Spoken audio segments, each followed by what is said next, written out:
Last week, I reported on Judge Liman's work history after graduation. I started a deep dive into him that I've been working on, but family obligations had to take priority. Thank you guys so much for your kind wishes for my mom's successful surgery. She's home recovering now, and so I'm back at it. I had started last week by looking at him and his brother. I'd heard about his brother directing a political ad with Blake in it many years ago, and I thought, you know what, that's not really a big deal. I also didn't want to be a conspiracy theorist, but I did want to know more about those connections to see if there was anything to it.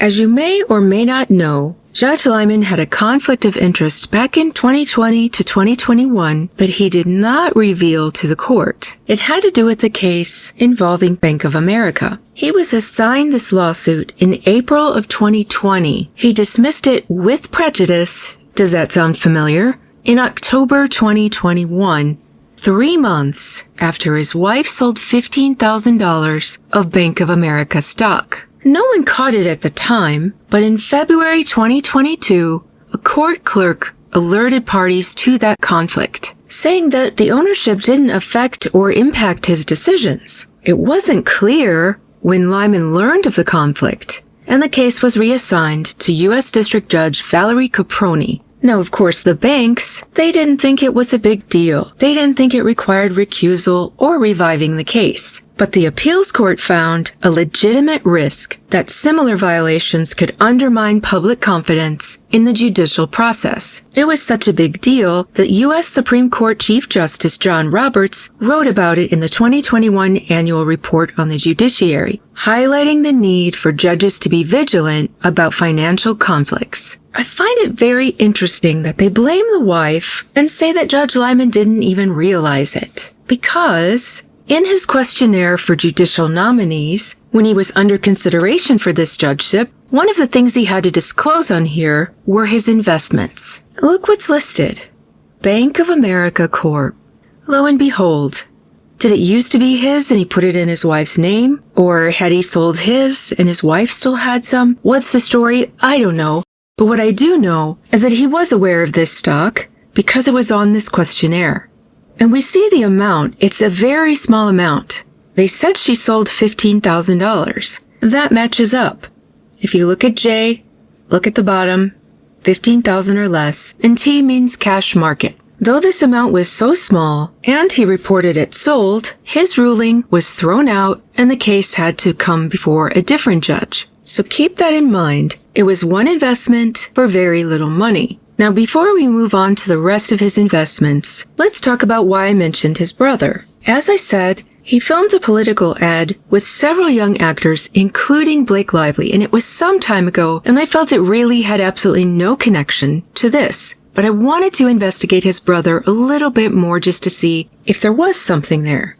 It turns out his brother, Doug Liman, actually owes his career to someone whose name you'll recognize. His first big hit was a movie called Swingers.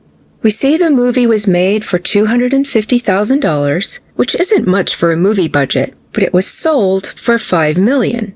If we go on with this article, which was from the Los Angeles Times, we see that he had a tough time trying to get investors to back this project. He thought he had a group, but it fell through. He finally found someone to fork over $200,000, and then he had 2 more investors come forth with a combined $75,000.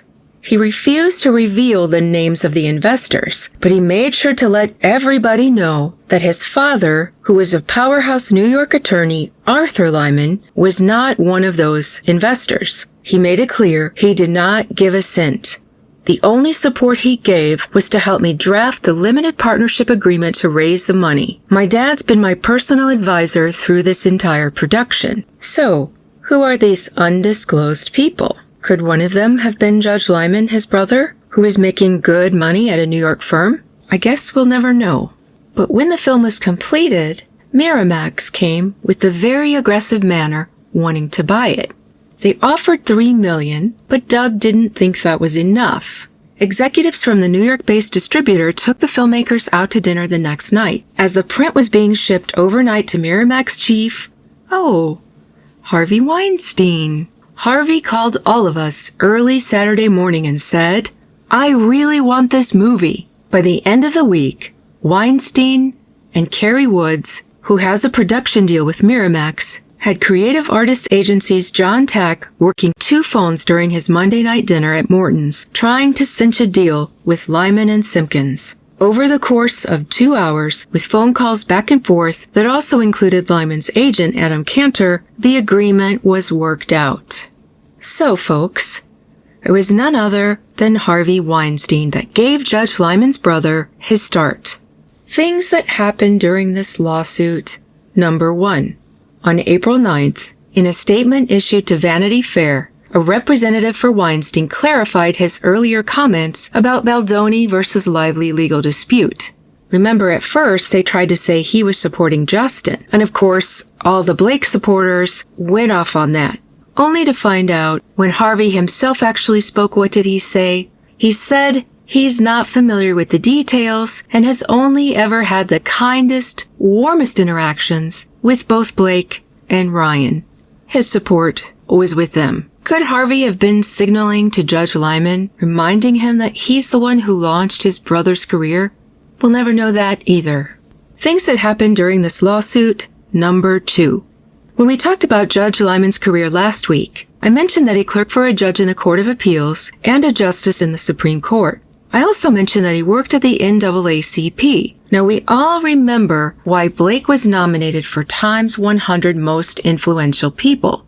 Because it was so outrageous. Years ago, they donated money to the NAACP because of all the heat they were getting for their plantation wedding and her antebellum South lifestyle blog, Preserve. We know this also just happened during the course of this lawsuit. But let's deep dive this a little bit while we're at it. Not only does Judge Liman have a history with the NAACP, but shortly after holding that job, his first job in a firm was for Cravath, Swain, and Moore, now known simply as Cravath. He worked here from 1991 to 1994. At this firm, he had a lot of big media telecommunications clients. Later, he would invest in many of these and still hold the stock at the time of his application for his judgeship. One of this firm's big clients at the time he was there was, well, Time, or as it was known then, Time Warner. Now don't forget about the Warner, because his ties to Warner are very important. So Time magazine has a long history. It launched a lot of things and morphed into many things as well. The magazine became so popular that it became a radio broadcast before the days of TV. And what started out as a page in the magazine called the People page developed into its very own magazine, People. But I want you to pay attention to the company names that you're going to see throughout this episode. For example, on here, the radio broadcast was CBS. So these companies are linked, but not just them. Over time, this company began taking on and developing many more companies. It became Time Warner in 1990. It included Warner Media, Turner Broadcasting, HBO, Cinemax, Warner Brothers, Universal, DC Comics, New Line Cinema. Of course, there we see CBS again. And look at all these icons here. How many of them are magazines or news? We see Time, People, CNN, Fortune, Money, TMZ, Essence, Entertainment, and IPC was a British company that was news and media. It was bought by Time and changed to TI, and it owns a host of women's magazines, including Marie Claire. But did you happen to notice CW? Can you guess the significance of that?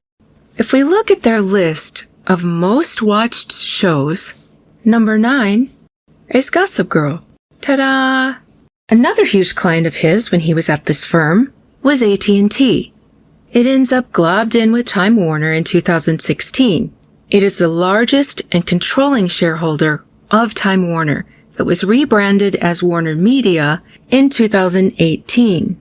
In 2022, it merged with Discovery Inc. to create Warner Brothers Discovery, and we'll come back to that in a little bit. But do you remember we saw DC Comics on that picture with all the icons? Well, let's put DC together with Warner and see what comes up. Green Lantern, the movie that started it all. Warner also helped with the distribution of Safe House and The Hitman's Bodyguard, 2 of Ryan's movies. Now remember that CBS we saw, and it shows up here, when another big client of his shows up, and that was Viacom. So Viacom began as CBS. Why does this matter? Because in his disclosures, we see that he has quite a large investment in CBS. CBS that owns all of these things we just mentioned, from CW with Gossip Girl to Warner with Green Lantern, and that list of Ryan's movies.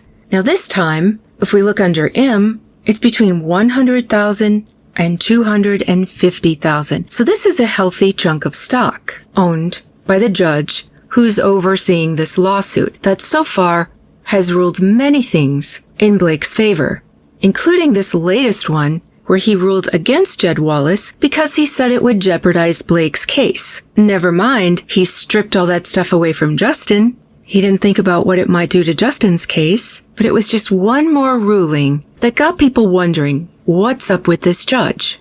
Now Viacom continued as businesses do to morph and connect with other businesses. One of its assets was Paramount Pictures, which is now known as Paramount Global. Now, if you have stock in a company and that company sells or merges, you either get cash or stock or both. As we know, when T-Mobile bought Mint Mobile, Ryan got a big chunk of cash and a big chunk of stock. So CBS stock would transfer into Paramount Global. Also, let's remember that Liman had said that his wife had already sold her stock. But the case still got thrown out, so he doesn't have to have these anymore for it to be a problem. And the sheer number of ties to these companies, as you'll see as we go through this, it's just too much. If he sold these and got cash, these companies made him very wealthy. If he sold them and got stock, they're still making him wealthy. Either way, this is a serious conflict of interest. Now, what about Paramount Global? How far-reaching is that? It's insane.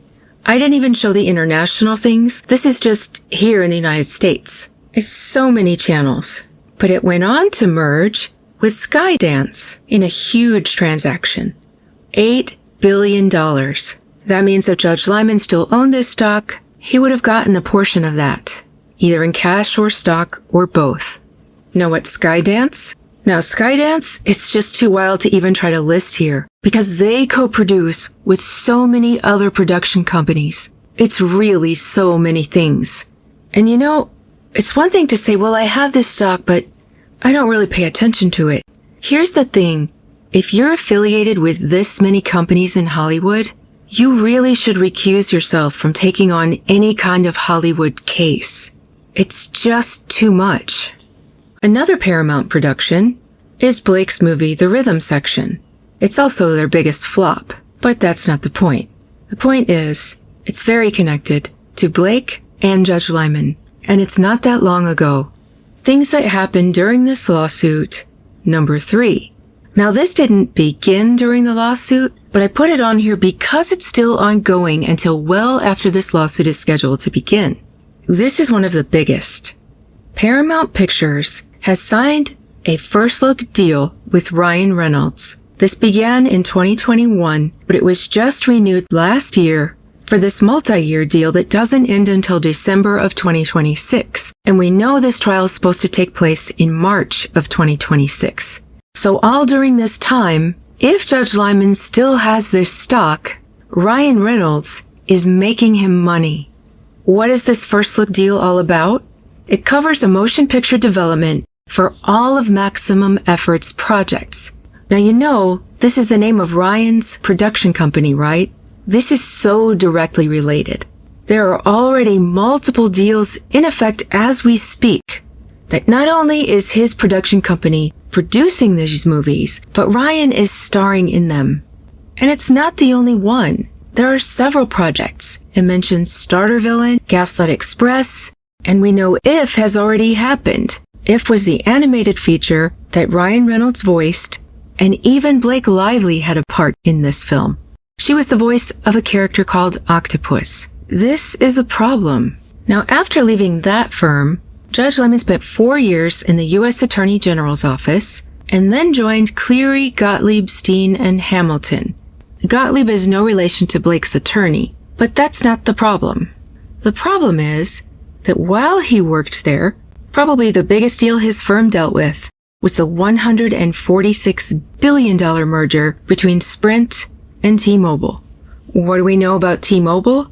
We know that they're the ones that made Ryan rich. They bought Mint Mobile that he had a large share in.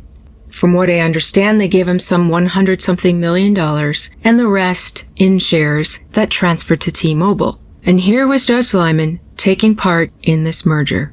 This merger between Sprint and T-Mobile happened in 2018, again while he was working with Cleary, so it wasn't that long ago. They also teamed up with his former firm, Cravath, to represent Disney and 21st Century Fox for an antitrust case. This was also in 2018. Disney acquired 21st Century Fox, formerly named 20th Century Fox.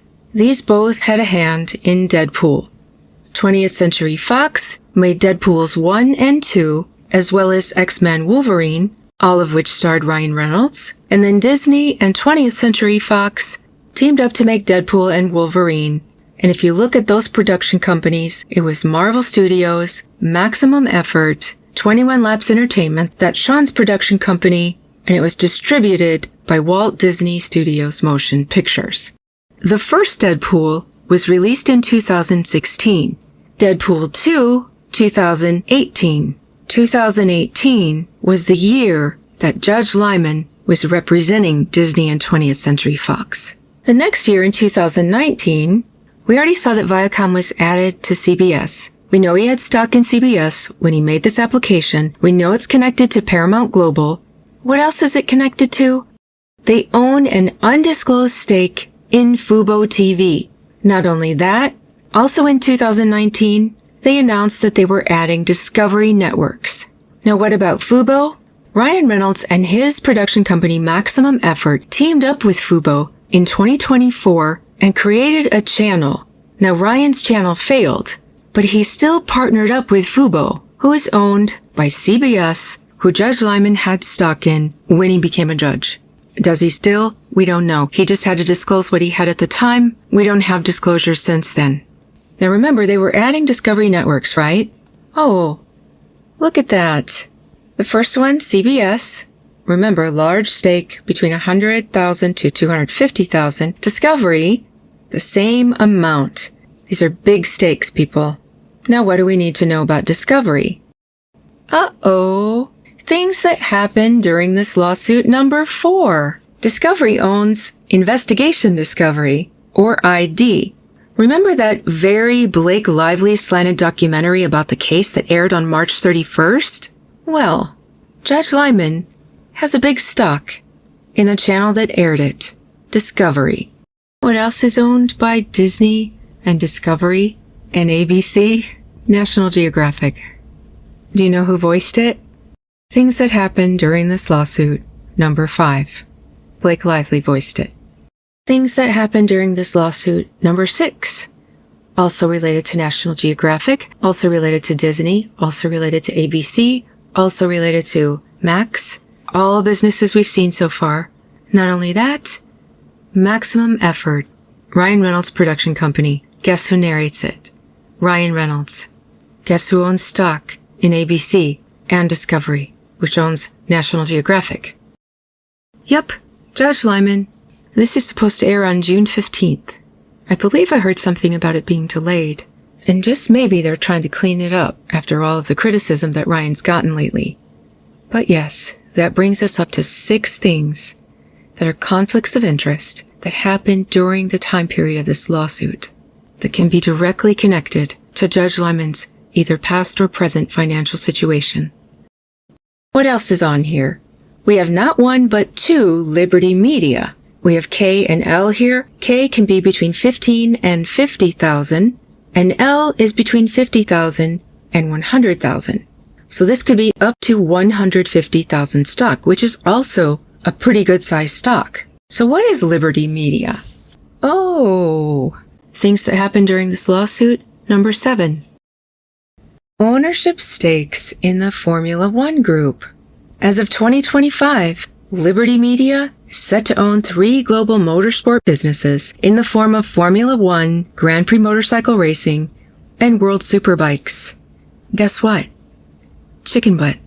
Ryan Reynolds and Rob McElhenney invest in Alpine Formula One team in June of 2023. Judge Liman already owned his stock, but here's the thing. There's a little something called disclosure. All of these investments, so closely tied not just to Hollywood, but to actually Ryan Reynolds and Blake Lively, should have been disclosed. These aren't distant, like his brother doing an ad years ago.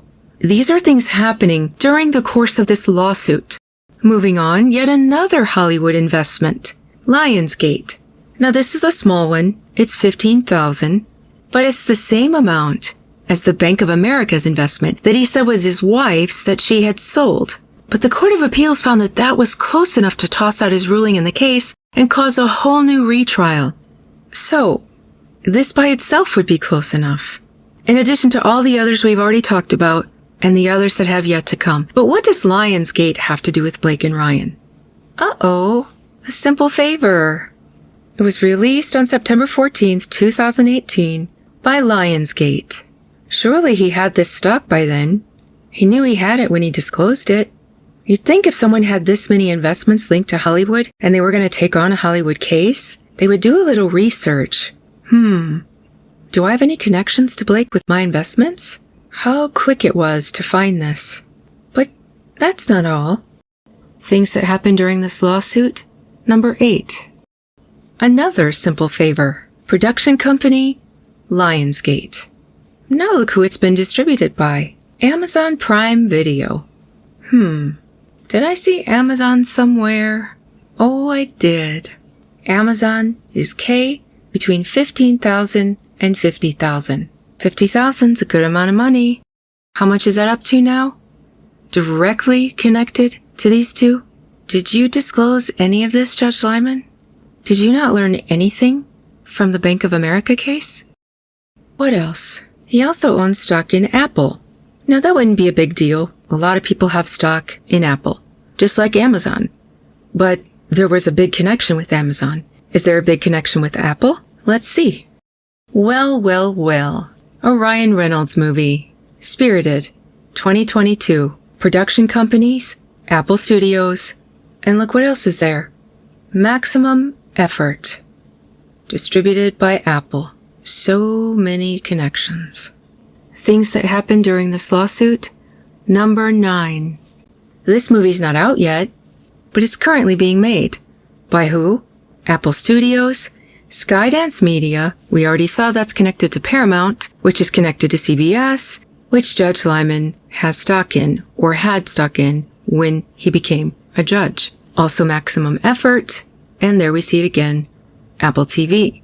So 2 companies he has stock in, or had stock in, and Ryan's company, starring Ryan. As I said, I tried to avoid being a conspiracy theorist, but this was just too much. Way too much. Does he still own these? If not, when did he sell them? How much of a profit did he make? How long ago did he sell them? Did he slip them under his wife's name? What's the story with these? Either way, because these are all on his questionnaire, this should have been disclosed, just like the Bank of America case. Can you really, honestly, have this many financial connections to these 2 people who are defendants and plaintiffs in your court, knowing if their reputations tank, it could affect your money, and you can be unbiased? You can expect people to think that you can be unbiased? What do you guys say? Do you think he can be unbiased with these many connections? Let me know what you think about all this. This is Cassidy O'Connell, saying stay well and stay tuned.